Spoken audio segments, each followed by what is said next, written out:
Hello दोस्तों, आप सभी को बहुत बहुत स्वागत करता हूं अपने YouTube channel class mountaineer series में।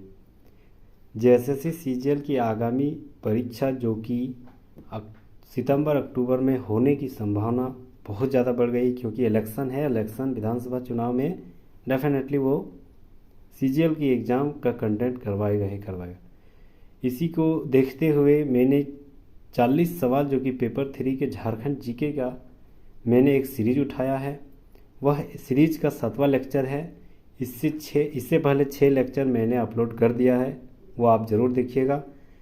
और 40 के 40 सवाल ये मैंने कहाँ से लाए हैं, तो आपको मैं बता दूं कि 2000 से 2024 के बीच में जेएसएससी सीजीएल, सिर्फ जेएसएससी जितने भी झारखंड जीके से सवाल कंडक्ट करवाते हैं वो सारे सवाल मैं प्रीवियस ईयर के रूप में यहाँ इंक्लूड किया हूँ। तो इसलिए आप सभी से बहुत ज़्यादा गुजारिश है कि आप ज़रूर अंत तक बने रहिएगा, क्योंकि ज़्यादातर ज़्यादा से ज़्यादा सभी से देखा जाए तो सब प्रीवियस ईयर सवाल ही मैंने यहाँ कंडक्ट करा हूँ। ठीक है, तो 40 के 40 झारखंड जीके में आप ज़रूर ध्यान से देखिएगा। उम्मीद करता हूँ पसंद भी आएगा। तो सबसे पहला सवाल है कि महाभारत ग्रंथ में अंगराज कर्ण की दिग्विजय के समय झारखंड क्षेत्र का उल्लेख किस नाम से जान जाते हैं। तो महाभारत के समय जो झारखंड का नाम था, वह दिग्विजय के समय से झारखंड क्षेत्र का कौन से नाम से उल्लेख था। तो याद रखना है कर्णखंड, उस टाइम कर्णखंड के नाम से उल्लेख था। ऑप्शन नंबर ए राइट आंसर हो जाएगा। नेक्स्ट सवाल आते हैं। सवाल नंबर 2, इनसाइक्लोपीडिया मुंडारिका के लेखक फादर हॉफमैन का संबंध किस मिशन से रहा है। बहुत ही इंपॉर्टेंट सवाल, ये VVI सवाल एकदम बांध लीजिएगा। इनसाइक्लोपीडिया साहित्य के क्षेत्र में ये सवाल बहुत ज़्यादा ऐसे ही पूछा जाता है कि इनसाइक्लोपीडिया मुंडारिका जो है यह इसके लेखक कौन है। तो याद रखना है हॉफमैन, फादर हॉफमैन। ठीक है, तो यह जो हॉफमैन है किस मिशन से संबंधित रखते हैं। तो याद रखना है ऑप्शन नंबर ए रोमन कैथोलिक मिशन से संबंधित है। यानी रोमन कैथोलिक मिशन के कहा गया उसका संबंध हॉफमैन से है, फादर हॉफमैन से। और हॉफमैन का साहित्य क्या है, इनसाइक्लोपीडिया मुंडारिका। सवाल नंबर 3, नेक्स्ट सवाल आते हैं। रोहिणी गांव किस नदी के तट पर है। बहुत इंपॉर्टेंट, ये भी सवाल बहुत इंपॉर्टेंट है। ये सारे सवाल देखा जाए तो प्रीवियस ईयर सवाल है, और प्रीवियस ईयर सवाल देखना बहुत जरूरी है आपको। अगर 40 में से 35 सवाल अगर आपको बनाना होगा तो ज़रूर से ज़रूर प्रीवियस ईयर सवाल को देख लीजिएगा, क्योंकि उसी से आप अंदाज़ा लगा सकते हैं कि सीजीएल में कैसा सवाल पूछा जाता है। रोहिणी गांव हम लोग क्यों पढ़ रहे हैं, क्योंकि रोहिणी गांव से शुरुआत हुआ था 1857 की क्रांति। याद रखना है 1857 की क्रांति रोहिणी गांव से ही शुरुआत हुआ था। ये रोहिणी गांव है कहाँ, तो याद रखना है देवघर में है। ठीक है, रोहिणी गांव कहाँ है, तो देवघर में। यहाँ सवाल कर रहा है किस नदी के तट पर है, तो याद रखना है अजय नदी। ऑप्शन नंबर डी अजय नदी के तट पर रोहिणी गांव बसा हुआ है, और 12 जून 1857 को 1857 की क्रांति की शुरुआत हुई थी यहीं से। ठीक है, नेक्स्ट सवाल, किसके नेतृत्व में ताना भगत असहयोग आंदोलन के भाग लेकर पहली बार स्वतंत्रता आंदोलन में शामिल हुआ। याद रखना है कि ताना भगत आंदोलन कब हुआ था, तो 1914 में। किसके द्वारा किया गया था, तो जतरा भगत। याद रखना है जतरा भगत के द्वारा शुरू किया थे। जतरा भगत भी थे, सिद्धू भगत भी थे, है ना। तो याद रखना है। अब सवाल यहाँ कर रहा है कि इस असहयोग आंदोलन में पहली बार स्वतंत्रता आंदोलन में यहाँ से शामिल हो गया था। तो कौन शामिल हुआ था, सिद्धू भगत। ऑप्शन नंबर बी सिद्धू भगत यहाँ से स्वतंत्रता आंदोलन में शामिल हो गए थे। टाना भगत से, है ना। टाना भगत आंदोलन 1914 में हुआ था। नेक्स्ट सवाल आते हैं 5 नंबर। उलगुलान मतलब महान विद्रोह। तो महान विद्रोह किससे जुड़ा है, तो याद रखना है बिरसा मुंडा। बिरसा मुंडा आंदोलन कब हुआ था, तो लगभग 1895 से 1900 के बीच में। ठीक है, 1900 के बीच में बिरसा मुंडा उलगुलान विद्रोह हुआ था। ठीक है, और इसी बिरसा मुंडा उलगुलान को ही उलगुलान यानी महाविद्रोह की शुरुआत, यानी उलगुलान शब्द यहाँ से प्रचलित हुआ था पूरे झारखंड में। नेक्स्ट सवाल आते हैं। प्रसिद्ध इतिहासकार बुकानन के अनुसार निम्नलिखित में से, याद रखना बुकानन के अनुसार निम्नलिखित में से किस स्थान से लेकर वीरभूम तक समस्त पठारी क्षेत्र झारखंड कहलाता है। तो याद रखना है, तो अगर वीरभूम के लेंगे तो वीरभूम से लेकर बनारस तक, वीरभूम से बनारस तक के क्षेत्र को झारखंड कहा जाता था। ठीक है, उस टाइम, किस टाइम, बुकानन के समय, बुकानन के हिसाब से मतलब वीरभूम से बनारस के टाइम तक, वीरभूम से बनारस के भौगोलिक क्षेत्र तक झारखंड का क्षेत्र कहा जाता था। नेक्स्ट सवाल आते हैं, मुंडा उलगुलान का तत्कालीन कारण क्या था। अभी हम लोग पढ़े मुंडा उलगुलान किससे संबंधित था, बिरसा मुंडा से। 1895 में शुरुआत हुई थी, उसे 1900 तक चला था। बिरसा मुंडा के नेतृत्व में यह उसी का देन है कि 1908 में क्या लाया गया था, CNT एक्ट। ठीक है, तो मुंडा उलगुलान जो हुआ था उसका सबसे ज़्यादा मतलब कारण क्या था, तत्कालीन कारण क्या था। तो याद रखना, तत्कालीन कारण जो मानव है, मानव के रहने का, आदिवासियों का रहने का जगह कहाँ है, तो याद रखना है उसका फेवरेट जगह वह पेड़ पत्ते और जितने भी मतलब पर्यावरण से जुड़े होते हैं, तो पर्यावरण यानी वन, तो वन सुरक्षा कानून बनाना चाहते थे और उसी को लेकर यह तत्कालीन कारण बना था, जिसका परिणाम स्वरूप मुंडा उलगुलान विद्रोह शुरुआत हुई थी। नेक्स्ट सवाल आते हैं 8वां नंबर, झारखंड राज्य साक्षरता दर के अनुसार देश में किस स्थान पर है। अगर देखा जाए तो झारखंड में साक्षरता दर सबसे ज़्यादा कहाँ है, तो याद रखना केरल में, केरल में है। तो हमारा झारखंड किसने नंबर पर है, तो याद रखना हमारा झारखंड लगभग 32 नंबर पर है। ठीक है, 32वें नंबर पर है। अब आप सोच सकते हैं कि 28 गो राज्य है और 32 कैसे, तो याद रखना है 28 राज्य है प्लस ये कभी नहीं भूलना है 8 हमें यूटी भी है, तो टोटल लगभग 36 यूटी और राज्य बन जाता है ना, तो उसमें से हम लोग 32वें नंबर पे, option number D right answer हो जाए। नेक्स्ट सवाल, जनजातीय शोधन संस्थान कहाँ स्थित है। भी सवाल है ये, जनजातीय शोधन संस्थान कहाँ स्थित है, तो याद रखना है जनजातीय शोधन संस्थान रांची में स्थित है।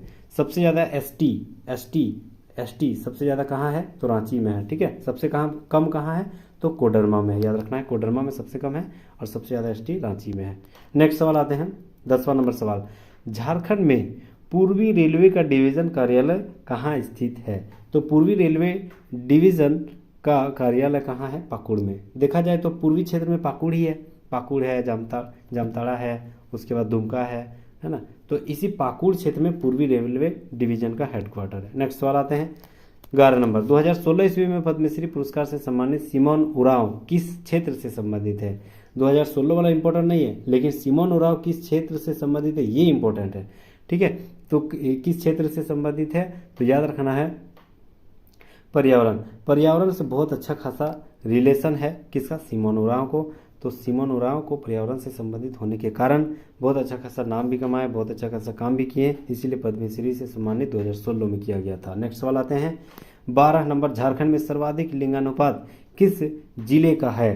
तो याद रखना है सबसे ज़्यादा अगर देखा जाए तो लिंगानुपात पश्चिमी सिंहभूम में लगभग 1005, यानी अगर 1000 पुरुष है तो 1005 महिला है, इसी को बोलते हैं लिंगानुपात। लिंगानुपात सबसे ज़्यादा पश्चिमी सिंहभूम। देखा जाए तो सबसे कम कहाँ है, तो सबसे कम धनबाद में है। ठीक है, याद रखना है सबसे कम धनबाद में, लगभग 909 समथिंग कुछ है। ठीक है, सबसे कम धनबाद में है और सबसे ज़्यादा लिंगानुपात 1005 लगभग पश्चिमी सिंहभूम है। ठीक है, ये अच्छी बात है, सबसे ज़्यादा लिंगानुपात पश्चिमी सिंहभूम है। नेक्स्ट सवाल आते हैं कि रांची विश्वविद्यालय की स्थापना किस वर्ष हुई थी। तो याद रखना है रांची विश्वविद्यालय की स्थापना 1960 में हुआ था। ठीक है, ऑप्शन नंबर ए 1960 में। ये विश्वविद्यालय जो भी है मैंने बहुत ही शानदार तरीके से एक वीडियो में समझाए हैं और आपको अगर वो वीडियो देख लेंगे तो विश्वविद्यालय जितने भी विद्यालय है, शिक्षण संस्थान है झारखंड में, वो सारे सवाल आपको डेफिनेटली याद हो जाएगा। तो आप प्लेलिस्ट में जाके आप वहाँ पे जाके देख सकते हैं कि मैंने विश्वविद्यालय से बहुत अच्छे सवाल बनाए हैं, तो वह देख सकते हैं। ठीक है, तो 13 नंबर का सवाल क्या हो गया, ऑप्शन नंबर ए 1960 को। रांची विश्वविद्यालय की स्थापना 1960 को हुआ था। नेक्स्ट सवाल आते हैं कि झारखंड के एकमात्र जिले की सीमा उत्तर प्रदेश को छूता है। तो एकमात्र जिला जो है यानी Garhwa option number C, Garhwa जो है एकमात्र जिला जो है जो यूपी से टच करता है, सीमा साझा करता है। नेक्स्ट सवाल, छत्तीसगढ़ के साथ झारखंड में कितने जिलों का सीमा साझा करता है। ठीक है, तो याद रखना है छत्तीसगढ़ के साथ लगभग 4 गो सीमा, 4 जिला छत्तीसगढ़ के साथ लगभग 4 जिला टच करता है। ठीक है, कौन कौन होता है, तो एक होता है गढ़वा, उसके बाद आपका हो गया लोहारदगा हो गया, लातेहार है, गढ़वा लातेहार गुमला और गढ़वा लातेहार, गुमला और इधर हो गया नीचे है सिमडेगा। ठीक है, GLGS, GLGS। तो 4 जिला जो है छत्तीसगढ़ से झारखंड का टच करता है। नेक्स्ट सवाल आता है बिहार के साथ कितना जिला, तो लगभग 10। ठीक है, लगभग 10 जिला टच करता है बिहार के साथ। ठीक है, नेक्स्ट सवाल आते हैं पश्चिम बंगाल के साथ, तो पश्चिम बंगाल के साथ भी 10, बिहार के साथ भी 10, तो पश्चिम बंगाल के साथ भी 10। ठीक है, याद रखना है बिहार के साथ। देखो जैसे अगर ये है, अगर ये झारखंड है तो इधर बिहार है, इधर वेस्ट बंगाल, पश्चिम बंगाल, इधर उड़ीसा, इधर छत्तीसगढ़ और यहाँ यूपी। तो इधर लगभग 4 गो जिला टच करता है, इधर लगभग 10 गो जिला, इधर लगभग 10 गो जिला और इधर 4। ठीक है, 10 10 4 4, 10 10 4 4, इसे याद रख सकते हैं। और एकमात्र गढ़वा जो है यूपी से टच करता है। नेक्स्ट सवाल, झारखंड के कितने जिलों की सीमा किसी राज्य को नहीं छूता है, बहुत ही इंपॉर्टेंट सवाल है। तो झारखंड में कौन ऐसा जिला है जो किसी भी राज्य से टच नहीं करता है, तो मात्र 2 गो है, एक रामगढ़ है, दूसरा खूंटी है। याद रखना है रामगढ़ और खूंटी, सॉरी रामगढ़ बोल दिए, लोहरदगा है, लोहरदगा, लोहरदगा और खूंटी, लोहरदगा और खूंटी। ठीक है, याद रखना है लोहरदगा और खूंटी जो है वह किसी भी अन्य राज्यों से टच नहीं करता है, सीमा साझा नहीं करता है। नेक्स्ट सवाल, खड़िया जनजाति के प्रमुख वर्ग कौन कौन से है, तो याद रखना है खड़िया जनजाति के प्रमुख वर्ग पहाड़ी खड़िया ये भी है, ढलकी खड़िया ये भी है, दूध खड़िया ये भी है, यानी option number D right answer हो जाएगा, ABC तीनों। नेक्स्ट सवाल आते हैं 20 नंबर सवाल। 20 नंबर सवाल है कि लूटो और कूट खाओ की जिंदगी कौन सी जनजाति व्यतीत करती है। ठीक है, तो याद रखना है लूटो खड़िया जनजाति का भी है, ठीक है, और बिरहोर जनजाति का भी है, ऑप्शन नंबर ए और सी, यानी option number D right answer हो जाएगा। लूटो और कूट खाओ का जिंदगी खड़िया और बिरहोर दोनों जनजाति अपना व्यवस्थित करती है। यहाँ तक 20 सवाल हमें पूरा हो गया, और 20 सवाल हम लोग प्रीवियस ईयर सवाल लेके आए हैं, बहुत ही इंपॉर्टेंट सवाल। झारखंड, पहला सवाल है झारखंड गोमिया विस्फोटक कारखाना झारखंड के किस जिले में स्थित है, तो याद रखना है गोमिया जो विस्फोटक कारखाना है वह कहाँ स्थित है, तो याद रखना है बोकारो में स्थित है। ठीक है, गोमिया विस्फोटक कारखाना कहाँ स्थित है, बोकारो, ऑप्शन नंबर ए बोकारो में स्थित है। नेक्स्ट सवाल, झारखंड के किस प्रकार के वन पाए जाते हैं, बहुत ही इंपॉर्टेंट सवाल। झारखंड में किस प्रकार के वन पाए जाते हैं, तो याद रखना है झारखंड में आर्द्र पर्णपाती वन पाए जाते हैं, option number B right answer हो जाएगा, आर्द्र पर्णपाती वन पाए जाते हैं झारखंड में। ठीक है, नेक्स्ट सवाल आते हैं कोनार कुंड परियोजना झारखंड के किस जिले में स्थित है, बहुत इंपॉर्टेंट सवाल। तो कोनार कुंड जल परियोजना कहाँ है, तो गिरिडीह में, ऑप्शन नंबर ए गिरिडीह में झारखंड के जिले कोनार कुंड परियोजना अवस्थित है। नेक्स्ट सवाल, झारखंड में सबसे कम वन क्षेत्र किस जिला में पाया जाता है, तो याद रखना है झारखंड में सबसे कम अगर वन क्षेत्र पाया जा रहा है तो वह क्या है, जामताड़ा। प्रतिशत में भी जामताड़ा है, सॉरी प्रतिशत में नहीं है, प्रतिशत में पाकुड़ है, प्रतिशत में पाकुड़ है, लेकिन क्षेत्रफल के हिसाब से जामताड़ा सबसे कम क्या है, वन क्षेत्र है ना। सबसे कम जंगल कहाँ है, जामताड़ा। अच्छा, सबसे ज़्यादा कहाँ है, तो टॉप में है पश्चिमी सिंहभूम। ठीक है, याद रखना है पश्चिमी सिंहभूम सबसे ज़्यादा जंगल है, उसके बाद सबसे कम जामताड़ा। नेक्स्ट सवाल, राज्य में सर्वप्रथम किस रेल मार्ग का निर्माण हुआ था, तो याद रखना है राज्य में सर्वप्रथम किस रेल मार्ग का निर्माण हुआ था, तो राजमहल से कोलकाता, ऑप्शन नंबर सी राजमहल से कोलकाता। एक बड़ा शहर था और एक हमारा राजमहल क्षेत्र। ठीक है, तो राजमहल से कोलकाता क्षेत्र में यहीं पर रेल मार्ग की शुरुआत हुई थी। नेक्स्ट सवाल आते हैं देवड़ी मंदिर कहाँ स्थित है, तो देवड़ी मंदिर सबसे पहले फेमस है तो धौनी के नाम से, क्योंकि धौनी जब भी आते हैं यहाँ माथा टेकने जरूर आते हैं। तो देवड़ी मंदिर धौनी के नाम से प्रसिद्ध है। धौनी बहुत ज़्यादा बार मतलब यहाँ सोचते हैं कि मेरा अगर भाग्य खुला है तो इसी मंदिर से ही खुला है, इसी मंदिर के दर्शन से ही खुला है। तो ये सवाल बहुत ज़्यादा पूछा जाता है, क्योंकि धौनी जो है जैसे सीजीएल का फेवरेट प्लेयर है, उससे रिलेटेड जो भी सवाल बनते हैं वो डेफिनेटली पूछते हैं।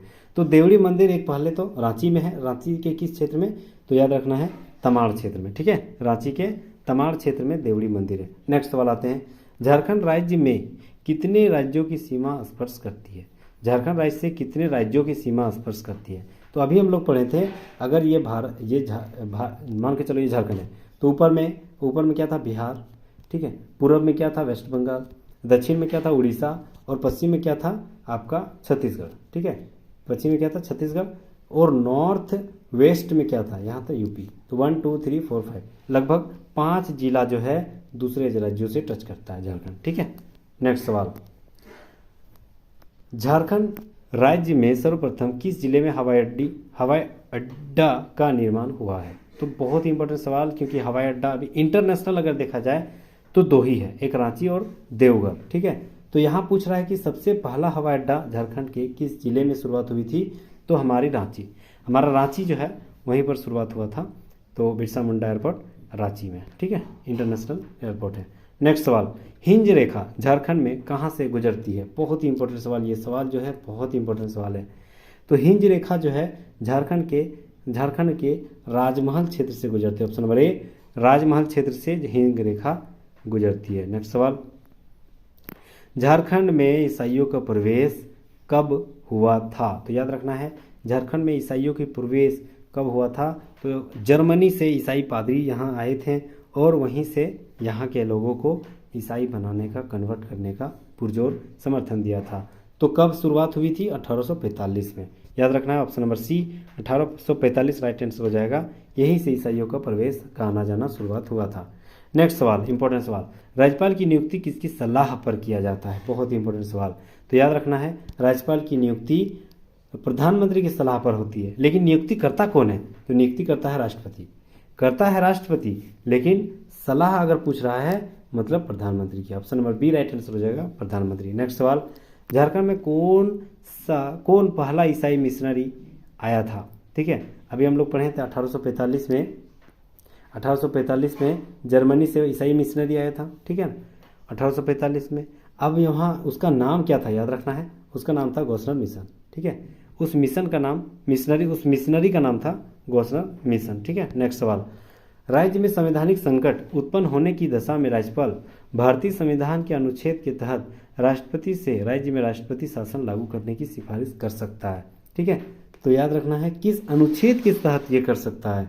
तो 356, ठीक है, याद रखना है 356 राष्ट्रपति शासन राज्य में लागू होती है, ठीक है। और अनुच्छेद 352 क्या है? इसमें जो बाह्य आक्रमण हो गया, ठीक है, सशस्त्र विद्रोह हो गया, ये सारे आधार पर राष्ट्रपति शासन लग सकता है। उसके बाद 360 क्या हो गया? वित्तीय 360 जो है अनुच्छेद, तो वित्तीय संकट जो है, जो संकट होता है उस आधार पर क्या लगता है? आपातकाल, ठीक है, वित्तीय आपातकाल 360 में है। 356 में जो राज्य में लगता है, याद रखना है, राज्य में जो आपातकाल लगता है वो 356 में है। 352 में देश में लगेगा, जैसे विद्रोह हो गया, लड़ाई हो गया दूसरे देश से, या आर्थिक संकट तो 360 में है, ठीक है। तो या ऐसे सवाल रहेगा तो 352 और आर्थिक संकट में 360, ठीक है। तो हमारा राइट आंसर क्या हो जाएगा? 356 राइट आंसर हो जाएगा, जो कि राज्यों में आपातकाल लगाने का सिफारिश राष्ट्रपति से किया जा सकता है। नेक्स्ट सवाल, हाँ, इसकी सिफारिश कौन करता है? बहुत इंपॉर्टेंट सवाल है। इसकी सिफारिश केवल राज्यपाल ही कर सकता है, मुख्यमंत्री नहीं कर सकता। नेक्स्ट सवाल, पालना डैम किस नदी पर स्थित है? तो याद रखना है, पालना डैम जो है स्वर्णरेखा नदी पर स्थित है। तो option number A, Swarnarekha. Next सवाल, जवाहरलाल नेहरू जैविक उद्यान झारखंड के किस जिले में स्थित है? तो याद रखना है, बोकारो में स्थित है जवाहरलाल नेहरू जैविक उद्यान। नेक्स्ट सवाल, पूरब से पश्चिम झारखंड राज्य की लंबाई कितनी है? बहुत ही इंपॉर्टेंट सवाल। पूरब से पश्चिम लगभग 463 किलोमीटर है, ठीक है। यहाँ पूरब से पश्चिम तक लगभग 463 किलोमीटर है, ठीक है। और उत्तर से दक्षिण तक कितना है? तो लगभग 382 किलोमीटर। नेक्स्ट सवाल आते हैं, झारखंड का सर्वाधिक सिंचित जिला कौन सा है? बहुत ही इंपॉर्टेंट, झारखंड का सर्वाधिक सिंचित जिला देवघर है, ठीक है। याद रखना है, देवों का घर है तो पानी की कमी नहीं होगी, तो सबसे ज़्यादा सिंचित वहीं होती है, ठीक है। और सबसे ज़्यादा देवघर में किस चीज़ का होता है? तो तालाब से सबसे ज़्यादा सिंचाई होती है देवघर में। ऑप्शन नंबर ए, देवघर राइट आंसर हो जाएगा। नेक्स्ट सवाल, झारखंड में सिंचाई का प्रमुख स्रोत क्या है? बहुत ही इंपॉर्टेंट। तो याद रखना है, सबसे ज़्यादा अगर होती है सिंचाई झारखंड में तो नहर के द्वारा होती है, ठीक है, नहर के द्वारा। Option number D right answer हो जाएगा। नेक्स्ट सवाल आते हैं, झारखंड में कितने अनुसूचित जिले हैं? अनुसूचित जिले यानी वैसा जिला जिसमें अनुसूचित जनजाति है, जाति है, वो सारे जो उसके हिसाब से वो मतलब रिजर्व है, आरक्षण के रूप में यहाँ ज़्यादा दिया जाता है, आरक्षण दी जाती है, बस वही है। तो सवाल है कि किस जिले में कितने जिले जो है अनुसूचित जिले हैं, तो याद रखना है 13। ठीक है, तो 13 जिला जो है अनुसूचित जिला झारखंड में है। नेक्स्ट सवाल और अंतिम सवाल, झारखंड के कितने जिलों की सीमा उड़ीसा से है? तो अभी हम लोग शुरू में पढ़े थे, ऊपर में कितना था, बिहार से 10, वेस्ट बंगाल से कितना था 10, छत्तीसगढ़ से कितना था 4, तो उड़ीसा से भी 4 है ना, 10 10 4 4, तो उड़ीसा से भी 4। तो उम्मीद करता हूँ बेहतर तरीके से आपको ये प्रीवियस ईयर सवाल बहुत अच्छे तरीके से समझ में आया होगा और बहुत कुछ याद भी हो गया होगा। तो हमारी मेहनत आपको अगर बेनिफिट मिल रहा हो तो प्लीज़ लाइक एंड सब्सक्राइब जरूर कर लीजिएगा, ताकि जितने भी हम ऐसे ही सीरीज जो कि चला रहे हैं और आगामी जैसे जैसे सीजन में आपको बेनिफिट डेफिनेटली मिलने वाली है, क्योंकि सचिवालय में इस बार कदम रखना है। ठीक है, तो थैंक यू सो मच अंत तक बने रहने के लिए।